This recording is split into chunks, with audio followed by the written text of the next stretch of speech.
In this video, let's learn how to delete your all contacts in one click.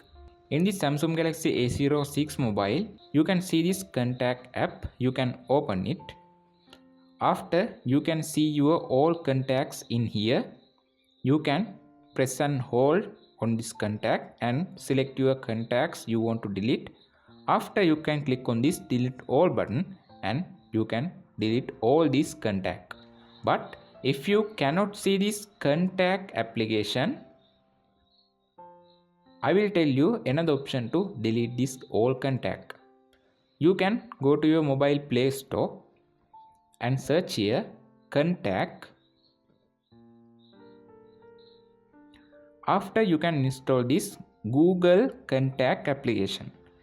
Using this Google Contact application, you can easily delete all your contacts, same as I told you.